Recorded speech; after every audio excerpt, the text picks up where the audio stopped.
নমস্কার, উন্নত কৃষি বাংলায় সবাইকে আবার একটা নতুন ভিডিওতে স্বাগত। বন্ধুরা, আজকে আমরা এসে উপস্থিত হয়েছি, এই মুহূর্তে আছি এটা জলপাইগুড়ি ডিস্ট্রিক্ট। তো এই প্রপার লোকেশনটা যিনি এই বেগুন চাষটি করেছেন ওনার সাথেই আমরা প্রপার লোকেশনটা জানবো ওনার কাছেই। তো এখানে একজন দাদা করেছে এই গ্রাফটিং বেগুনের চাষ পরীক্ষামূলকভাবে। এখন যতগুলো আমরা দেখছি সবটাই কিন্তু বেশিরভাগই সবাই পরীক্ষামূলকভাবে করার জন্যই 200, 400, 500 এরকম চারা কিন্তু ম্যাক্সিমাম ফার্মাররা নিয়ে থাকেন। তো সেই বিকাশদার কাছ থেকেই এখানে চারা নেওয়া হয়েছিল। তো প্রথমবার একবার উনি যে চারাগুলো নিয়েছেন সেইগুলো একটু বড় হয়েছে, মোটামুটি 1-1.5 মাস বয়সের চারা। আর দ্বিতীয়বার আবার চারা নিয়েছেন, সেটা হচ্ছে এই ছোট আকারের এই চারাগুলো আছে।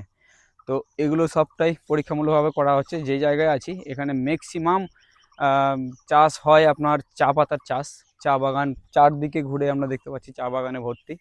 সেই চা বাগানের মাঝে মাঝে অল্প অল্প একটু একটু করে কিন্তু এই বেগুনের চাষটা পরীক্ষামূলকভাবে করা হচ্ছে। কিভাবে করছেন, কেমন কোয়ালিটি রয়েছে, কি কি সমস্যা হচ্ছে এনাদের কাছে। অ্যাকচুয়ালি মেন বিষয় হচ্ছে যে সমস্যাগুলো জানার জন্যই ভিডিওগুলো করা। এনাদের কি সমস্যা হচ্ছে, কোন দিক থেকে ভালো হচ্ছে। আর এমন বিষয় এখানে এসে আমি লক্ষ্য করলাম, একটা বিন্দুমাত্র মোজাইক ভাইরাস আমরা দেখতে পাচ্ছি না এই এলাকায়। সত্যি মানে এটাই অবাক হলাম, কারণ আমাদের মালদা জেলায় এমন কন্ডিশন যে একটা জমি বাদ নেই যে মোজাইক ভাইরাস হয়নি, কিন্তু এখানে একটাও দেখতে পাচ্ছি না। তো এটা অনেকটা ভালো লাগলো। তো আর কোন দিক থেকে কোনো সমস্যা আছে নাকি, কোন দিক থেকে ভালো হচ্ছে, সব কিছুই বিস্তারিত থাকছে আজকের ভিডিওতে। যিনি করেছেন সেই দাদার সাথে আমরা পরিচিত হব এবং উনি কীভাবে করছেন সেটাও আমরা তুলে ধরবো আজকের এই ভিডিওতে। অবশ্যই চ্যানেলটিতে প্রথমবার হলে অবশ্যই সাবস্ক্রাইব করে নিন, ফেসবুকে দেখে থাকলে কিন্তু ফলো অবশ্যই করে নেবেন। তো চলুন শুরু করি আজকের ভিডিও। দাদাকে ডেকে নিই, দাদা আসবেন একটু।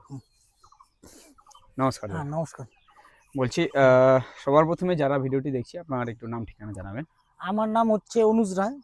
আমার বাড়ি হচ্ছে মানে রাজগঞ্জ ব্লকের, এটাকে বিন্দাগুড়ি অঞ্চল বলে, আমবাড়ি। মানে আমাদের বাড়ি থেকে শিলিগুড়ির সামনেই, আমাদের মানে আচ্ছা, এনজিবি থেকে 6-7 কিলোমিটার দূরে। এনজিপি থেকে 6-7 কিলোমিটার দূরে আমার বাড়ি। আমবাড়ি আমবাড়ি বলে আমাদের এখানটা। আচ্ছা, তো ম্যাক্সিমাম কিসের চাষ হয় আপনাদের? আমাদের এখানটা চাষের মধ্যে সব তো চা বাগান। আমরা নিজস্ব আমাদের বাগান থাকান আছে এখানে, টোটালটাই চা বাগান হয়। 15-20 বছর আগে আমাদের এখানটায় ওই কৃষিকাজই হতো, মানে সবজি চাষ হতো? সবজি চাষ হতো 15-20 বছর আগে। কিন্তু আচ্ছা। ইদানিং এখন সবাই বাগান টাগান লাগাই দিচ্ছে। আমরাও বাগান লাগাইছি, কিছুটা জমি এখনো সবজির জন্য রাখা হয়েছে 1 একরের মতন। আচ্ছা আচ্ছা। তো এর মধ্যে আমি এই যে আপনাদের ভিডিও দেখছিলাম, ভিডিও দেখার পরে আমি ভাবলাম যে করে দেখি গ্রাফটিং বেগুন। তো লাগানো হয়েছে আর ঠিক ঠিক। তো এখানে লাগানো হয়েছে, আর কিছুটা বাড়াবো আর কি। আরো কিছুটা বাড়াবেন? আরো কিছুটা বাড়াবো আর আচ্ছা। মোটামুটি 300 চারা লাগাবো আর কি। চা পাতা কতটা জমিতে আছে আপনার? চা পাতা আমাদের আছে মোটামুটি 9 বিঘা, 3 একর। 9 বিঘাতে আছে? হ্যাঁ, 9 বিঘাতে আছে। এবার এই সবজি চাষের জন্য কিছুটা জমি এক আছে, একর জায়গা রাখা 1 আছে। একরের মতো আছে।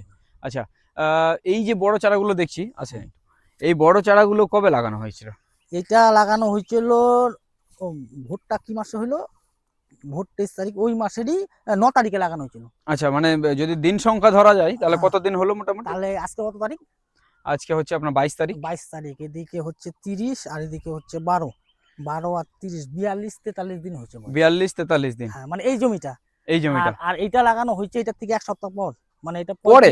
হ্যাঁ, এটা 1 সপ্তাহ পরে লাগানো হয়েছে। কিন্তু গাছের কোয়ালিটি এগুলোই আমরা বড় দেখছি, আবার একটু হালকা একটু সাইজে বড় দেখছি এই মানে চারাগুলো। এটা থেকে এটা 1 সপ্তাহ পরে লাগানো হয়েছে। 1 সপ্তাহ পরে লাগানো হয়েছে। আচ্ছা, তাহলে আর ওই যে ছোটগুলো যেটা দেখছি ওইটা লাগানো হচ্ছে পরশুদিন, মানে মাঝখানে একটা দিন গেল। এই পরশুদিন? হ্যাঁ হ্যাঁ হ্যাঁ। আচ্ছা, তো এখানে যেটা আপনি করেছেন কতটা চারা নিয়ে করা হয়েছে? এইখানটায় চারা আছে 390টা। 390 পিস? হ্যাঁ, মানে আপাতত বড় গাছ আছে 390টা। আর এই ছোট যেটা আছে এটা মোটামুটি 350 আনা হয়েছে। তার মধ্যে 125টার মতন লাগানো গেছে, বাকিটা এখানেই লাগাবো আর লাগাবেন।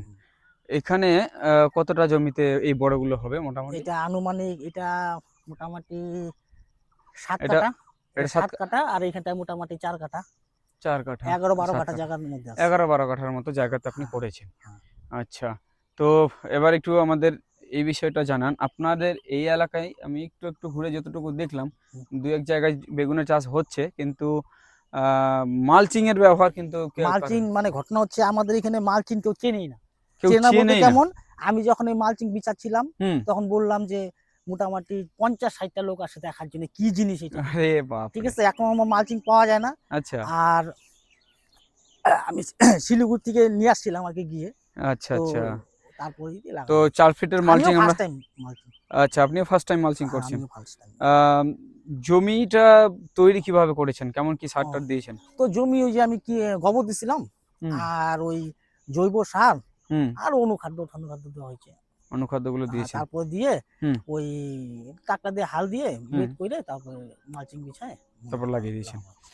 আচ্ছা, আহ, লাগানোর পরবর্তী কিরকম কি পরিচর্যা করেছেন? এটা লাগানোর পরে ওই ফাঙ্গিসাইড দিয়েছিলাম। ফাঙ্গিসাইড দিয়েছিলেন? হ্যাঁ, টোটালি এখনো পর্যন্ত 2বার দেওয়া হয়েছে।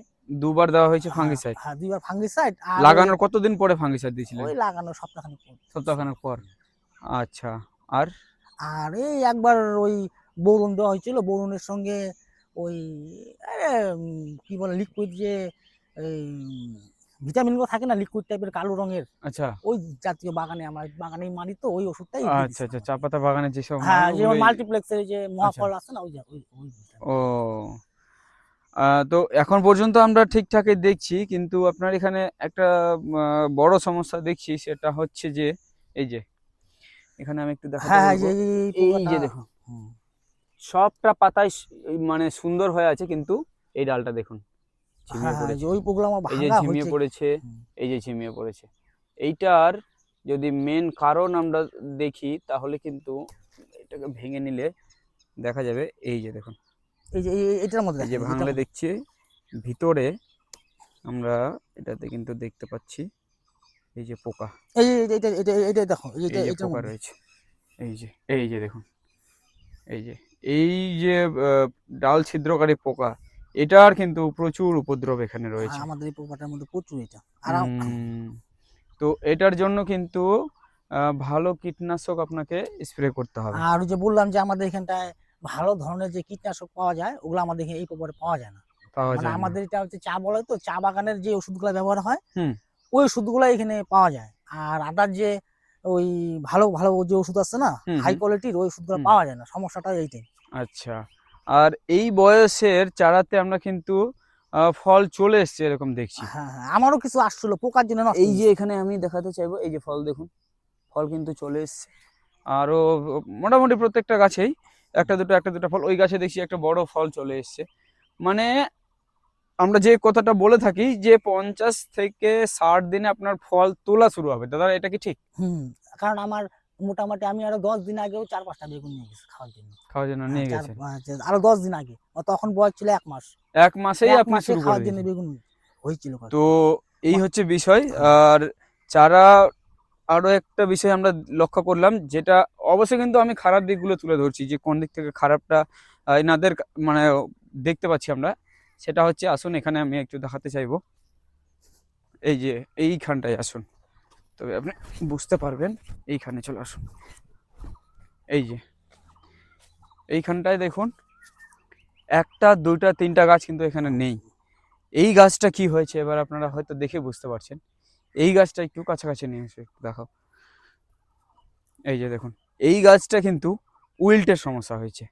এবার একটা কথা আমরা করে থাকি, বলে থাকি বারবার, ওপার থেকে একটু দেখাতে বলবো, ওপার থেকে দেখা। এখানে যখন আমরা কথা বলি যে যখন জয়েন্ট মাটি পেয়ে যাবে, জয়েন্টের উপরের যেটা সায়ন রয়েছে, সায়ন যদি মাটি পেয়ে যায়, তাহলে সেটা নর্মাল চারা হয়ে যাবে, সেখানে উইল্টের সমস্যা আসতে পারে। কিন্তু এটা মাটি কিন্তু পায়নি, দেখতে পাচ্ছেন অনেক উপরে আছে, সেক্ষেত্রে তাও কিন্তু এই উইল্টের সমস্যাটা হয়েছে। এবার আমি আপনাদের এই বিষয়টা জানাই যে গ্রাফটিং চারা মানেই যে একদমই হবে না সেটা কিন্তু নয়। গ্রাফটিং চারা মানে উইল্টের মানে অনেকটা সংখ্যাটা কমিয়ে নিয়ে আসবে। এই যেটা ব্যাকটেরিয়া উইল্ট বা ফিজোরিয়াম উইল্ট যেটা রয়েছে, সেটা কিন্তু অনেকটা কম হবে। তো দেখুন, এখানে যদি নর্মাল চারা লাগানো হতো, হয়তো এখানে অনেকটা চারা মারা যেত, কিন্তু এখানে শুধুমাত্র 3টা চারা মারা গেছে। তো সেক্ষেত্রে গ্রাফটিং চারাতেও কিন্তু এই উইল্টের সমস্যাটা হয়। এটা কখনোই আপনারা শিওর হবেন না যে একদমই হবে না, কিছুটা পরিমাণ হলেও কিন্তু হবে। তো এই হচ্ছে বিষয়। আর বাকি সব কিছু ঠিকঠাক আছে। সময় মতো যখন ফল হারভেস্টিং শুরু হবে, সেই সময় গাছে খাবার দাবার একটু ঠিক মতো দেবেন, তাহলে এখন পর্যন্ত খুব সুন্দর আছে, গাছের কোয়ালিটি খুব ভালো। আর মেইন কথা হচ্ছে যে আপনি এই চারাগুলো বিকাশদার কাছ থেকে নিয়েছেন, তাই তো? বিকাশদার কাছে নেওয়া হয়েছিল। বিকাশদার কাছ থেকে নিয়েছেন। তো বিকাশদার কাছ থেকে চারার কোয়ালিটি আপনাকে সে সময় কেমন দিয়েছিল? না, প্রথমে যখন বিকাশদা চারা দিচ্ছিল, আমি 400 চারা অর্ডার করা হয়েছিল আমার। তো 400-র মধ্যে 100টার মতন চারা নষ্ট হয়ে গেছিল, মানে ওই আসার সময় ড্যামেজ ছিল আর কি। ড্যামেজ হয়ে পরে গেছিল, আমাকে আবার ওগুলা পুনরায় আবার 100 চারা নিতে পাঠাই দিচ্ছিল। পুনরায় আবার হ্যাঁ, 100 চারা পাঠানো হয়েছিল। ওই চারাটাই ওখানে লাগানো হয়েছিল। ও ওইটাই ওখানে ওইখানটায়, ও আচ্ছা ওই বড়টা। আচ্ছা আচ্ছা আচ্ছা। আর পরে ওই যে ছোট চারাটা যে আছে, পরে আমি আবার 350 ওটাও আনা হয়েছিল। আবার অর্ডার করেছেন? হ্যাঁ, পরে আনা হয়েছিল। আচ্ছা, তো এই হচ্ছে বিষয়। দেখুন রাস্তায় যদি ড্যামেজ হয়, ড্যামেজ হওয়ার একটা বিষয় রয়েছে, যে যে যখন দাদা নিচ্ছিলেন মোটামুটি 40-45 দিন আগে যখন নিচ্ছিলেন, সেই সময় কিন্তু বিকাশদার ট্রেনে করে চারাগুলো নিয়ে আসতেন। ট্রেনে নিয়ে আসার ফলে কী হতো, অনেকটা ড্যামেজ হয়ে যেত কার্টুনে, 3-4 দিন সময় লেগে যেত, ড্যামেজ হয়ে যেত। তা সেক্ষেত্রে সেই চারাগুলো নষ্ট হয়ে মানে হওয়ার সম্ভাবনা বেশি থাকে। কিন্তু এখন সম্পূর্ণটাই আলাদা। এখন যে চারাগুলো আপনারা ওখানে পাশে দেখতে পাচ্ছেন, এখন কিন্তু গাড়িতে করে উনি চারা নিয়ে আসেন। আমি প্রতিনিয়ত আপনাদের দেখাই, উনি একদম পুরো এক গাড়িতে করে মাল নিয়ে এসে তারপরে একদম সুন্দর নার্সারিতে যেমন থাকে ঠিক তেমনই চারা কিন্তু এসে পৌঁছে যায়। তো চারা যদি আপনারা নিতে চান, তাহলে যে নাম্বার শো হচ্ছে সেই নাম্বারে যোগাযোগ করুন। বিকাশদার কাছ থেকে আপনারা চারা, ভালো মানের উন্নত মানের চারা কিন্তু আপনারা পেয়ে যাবেন। আর আমরা প্রতিনিয়ত চেষ্টা করছি চাষিদের কাছাকাছি গিয়ে ওনাদের বক্তব্য নেওয়ার, যে ওনারা কোন দিক থেকে সন্তুষ্ট, কেমন হচ্ছে, আবার কেমন ফলন হচ্ছে, কার কী অসুবিধা হচ্ছে, সব কিছু আমরা তুলে ধরার চেষ্টা করছি। তো আপনারা এগুলো দেখলে অনেক কিছু শিখতে পারবেন, অনেক কিছু জানতে পারবেন। আর এখনও অনেক ফার্মার এই মালচিংয়ের ব্যবহারটা এখনও অনেকে কেউ করে না। ইনি যেমন বললেন যে এই এলাকায় ইনি প্রথম, তো সেক্ষেত্রে এইভাবেই কিন্তু ধীরে ধীরে এগিয়ে আসতে হবে। দেখুন এই ধরনের টেকনোলজি, আধুনিকতা অনেক দিন ধরেই চলে আসছে। যদি কথা বলি, 15-20 বছর হয়ে গেল এই মালচিংয়ের ব্যবহার কন্টিনিউ সেই বিভিন্ন রাজ্যে হচ্ছে ব্যবহার। কিন্তু দেখুন কিছু কিছু এলাকা এখনও এরকম রয়েছে যেখানে মালচিংয়ের ব্যবহার শুরুই হয়নি। তো যাই হোক, আমাদের এগিয়ে আসতে হবে ধীরে ধীরে সবাইকে। এইসব আধুনিকতার উপর আসলে অনেক লাভবান হব, অনেকটা এর রেজাল্ট আমরা ভালো পাবো। তো চলুন, দেখা হচ্ছে আবার একটা নতুন ভিডিওর সাথে। দাদা অনেক ধন্যবাদ সময় দিলেন। তো চলুন, দেখা হচ্ছে নতুন ভিডিওর সাথে। ভালো থাকবেন, সুস্থ থাকবেন, ধন্যবাদ।